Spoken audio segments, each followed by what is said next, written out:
Hey guys, it's Paolo. So today we have a super fun episode because joining me is the one and only, the legendary Olivia Newton-John. That's right. I mean, who didn't love her in Grease, right? But we're also gonna be talking about her new album, Liv On, with Amy Skye and Beth Nielsen Chapman. Let me tell you guys, this album is so beautiful. I can't wait to go talk to Olivia. See you in the studio. His life was changed and made new when an angel made his dream come true. And now he brings his dream to you. And it's so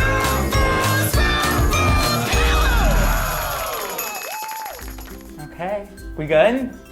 All right, let's do it.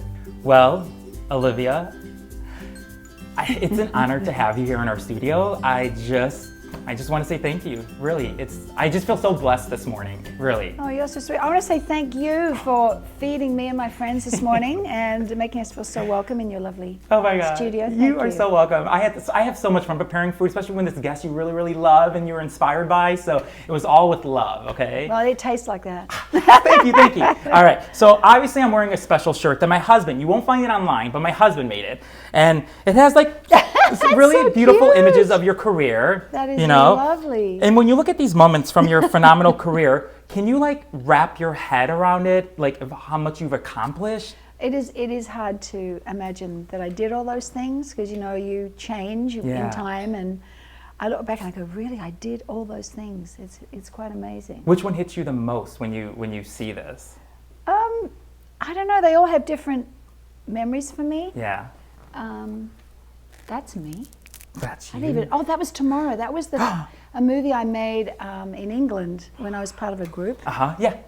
And they put us together like the monkeys, and we made a movie in Pinewood Studios, and Wow. that was a great experience. I mean, they're all wonderful experiences in different times of my life. course. So that's a great shirt. I think he'll get lots of orders for it. No, A do new not. My business, husband new is busy. business. My husband is busy. Do not. You can tweet him. We love your tweets, but no. Let me just say, because when I look at the shirt, I see this amazing that you're living your dream. And of course, when I look at this, I see pictures obviously from Greece. It just like millions of people tell you, Yes. because you're an icon. You're a legend. You're beautiful. You're so talented. You're kind. Well, please, it's the truth. I'm curious. When's the last time you saw it or you watched Grease? Was Grease? it? Yeah. Oh gosh, last time I watched it all the way, most of the way. This is actually a funny story. My husband, John. Yep. Who is an adventurer and explorer and has spent many years in the Amazon rainforest because he brings herbs and botanicals back from the rainforest. He'd never seen Greece. And people would say to him, what do you mean you've never seen, where were you? On the Amazon or something? And he'd say, yes, actually. So Busy. I wanted to introduce him to John Travolta, and John invited us to have dinner at his house in Florida. And at his house in Florida, he has a runway with a plane parked outside, as you do. Yeah, of course. So we all do. It was very special, a lovely evening, and my John was telling John Travolta that he had never seen Greece. So he disappeared for 10 minutes and then said, we're going to have dessert on the plane. And that was very special because my husband's a pilot and he loves planes, so that was great. So we walk on the plane and John had Grease playing. So he got to watch it with both of us on the what plane. better way? I mean, it's so romantic, really. And we had dessert and we watched it, and my husband said, it's a really good movie. Oh my God, that's so cool. And like, even with your daughter Chloe, like when she was growing up, did she like want her friends to watch it? Like, oh my God, y'all, this is my mom. Look at her. This is the best part. Like, was she excited? Like, I mean, to have a mom who's part of a film that is one of the best films in history? Well, she tells me now, it makes me kind of sad that if I was gone, she'd just play it on repeat all night to keep her company if I wasn't there, which is kind of sweet. But yeah, she loved it. Wow. Of course, Is it true that I think I read somewhere, when you transform, as you would say, from Sandy 1 to Sandy 2, and you saw yourself for the first time, and you walked around, that no one recognized you as Olivia first? No, they didn't. Not immediately, but I got great reaction. Wow, yeah. Then I thought, what have I been doing wrong all these years? But it was an amazing evening because I'd been, cute little Sandy 1 for probably, I can't remember how long it was, 6 weeks or something, and then we did that near the end. And we were trying on the outfit in the wardrobe truck and trying on different, things. And I walked out, and John was filming Sandy at the drive-in. So it was nighttime, and the crew were staying late, and I walked out, and I remember all the heads turning, and they didn't know it was me.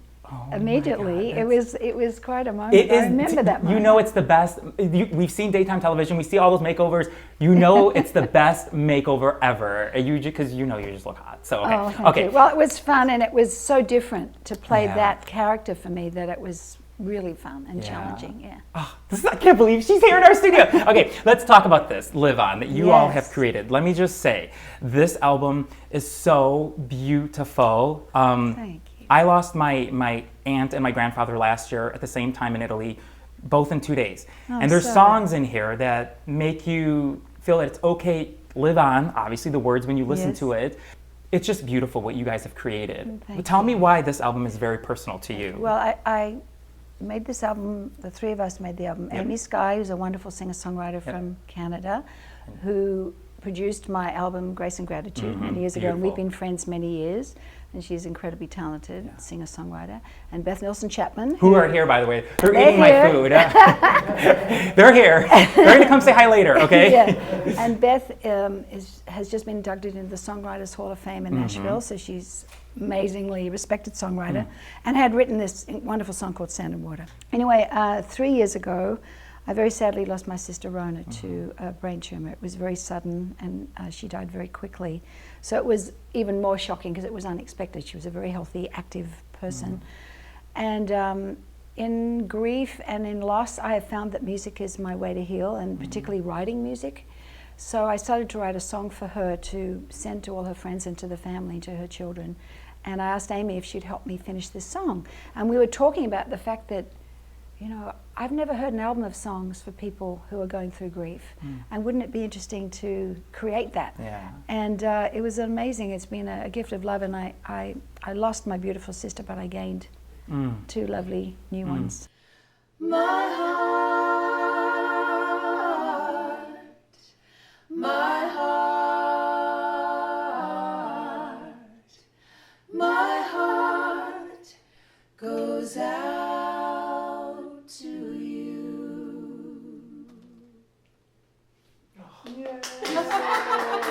Sample. That is the whole chorus. Let me tell you why I love her so much, is because you have put your words into action. You are helping so many people. She has her own cancer and wellness center, which, I mean, did you wake up one day and you said to your husband, John, I think I just want to open my own hospital?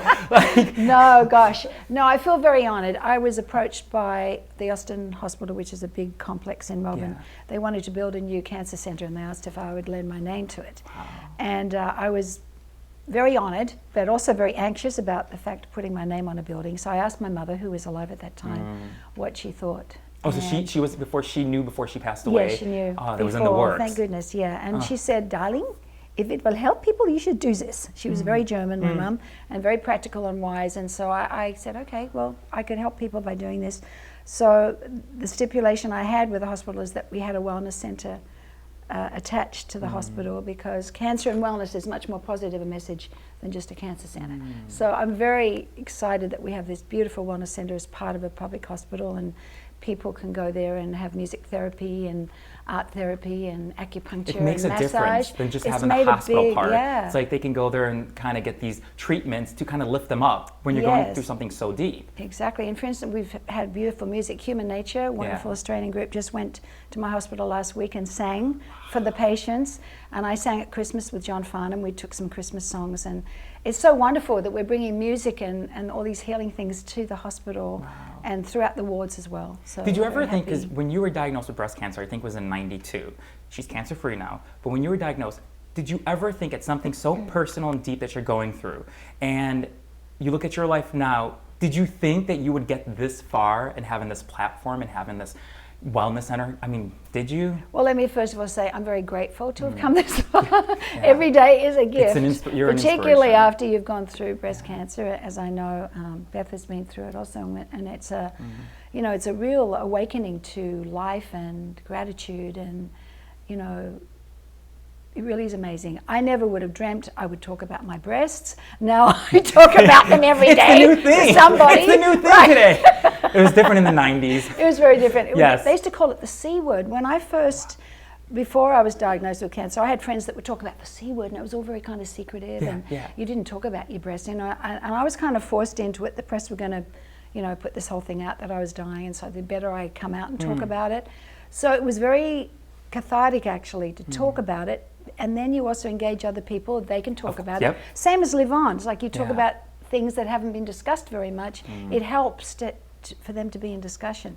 So the hospital and all these things I've done never would have happened had I not had that experience. So I'm really, might sound strange, but I'm grateful for the experience. Grateful that I survived it, and grateful that it's led my life in all these wonderful directions. Was there ever a time, like, because you go through something so deep and personal, were there any times where you almost gave up on singing, or was it the opposite and the singing kind of made you go further? I thought many times I was going to stop. In fact, when I had breast cancer in '92, I went to my farm in Australia, which is a kind of remote place, and I was going to retire. That's what I thought. I'm going to stop singing now. I'm just going to raise my daughter, and then I just finished my treatment. And I kept waking up in the middle of the night with these songs in my head, and I would get up and I'd go and write them, and I made little demos with some young boys who were sons of a friend of mine. They had a little band, and I played them to Stevie Kipner, who was a friend of mine. He said, you should make an album out of these songs. It didn't really occur to me at that time, but I thought, well, why not? That would be kind of a healing thing to do. And then, of course, it started everything up again. And I realized that really it wasn't time for me to stop. And I've thought many times I was going to stop, but Thank God you so didn't stop. lucky. I'm just lucky. If you stopped, you wouldn't even be here right now talking to me, you know? That's probably true. Last question before we play we have a little fun. What's the biggest risk that you took in your life that actually paid off today, would you say? I'm curious. Gosh, that's a very great question. Many. There's a few of them. One would be moving to America when I was in England, because my career was, I'd had a couple of hits records, but I was doing better in America. And I was in Eurovision Song Contest. I know. And ABBA won. Well, I saw the clip online. I know ABBA won. We don't have to say that they won. I love them. No, I love them. In my heart, you won, so whatever. We're going to edit that out. I didn't like my song. But ABBA were amazing, and we've become dear friends out of that. But at the same time, I got a call from Russ Regan, who was a music guy in Nashville, and said, honey, you've got a hit over here, and you want to get over here because it's a great opportunity. And I thought, well, maybe he's right. And Helen Reddy, who was an Australian friend of mine, and she said to me, if you want to make it in America, you need to be here. So I listened to these people, and I left England. And it was kind of a good time for me, but it was a brave step and a scary step. When you were saying this, I think of my grandfather who told my dad, go to America, you're going to have this life with your wife and your kids and stuff. Okay, now, we're going to have a little fun. Okay, so we call this a spoonful of you. 1 minute to answer as many questions as you can about yourself. And if you do good, here, Patrick wants you to hold the spoon for some reason. Here. Okay. There you go. I can dig myself out of trouble. When my husband tells me to do something, we have to do it. Listen to the executive producer. And if you do good, we have something for you to give at the end, okay? Okay, I'm scared now. Here we go. And first one. Okay, on a scale of 1 through 10, how surreal is this selfie? 10. Okay, if you could whisper one piece of advice into her ear, what would you say? Which one to whom? You to the wax. You to her. Never change, darling. Oh my God. No, that's bizarre, but funny. Did you know that people taking pictures in their poo with your Come On Over album is a thing? Did you know that? I didn't know that. Yeah, it's like that's there's so many hilarious. pictures. So yesterday in the freezing cold, just for you because I love you so much, I did it as well in our pool. This water was cold. We had a little disagreement, but that's so just for funny. you. I love it. Okay, you recently had an amazing Las Vegas residency at the Flamingo. If you could run down on the Strip and jump on stage with any performer, who would you want to sing with? Rod Stewart. Ooh, that's a good one. Yes.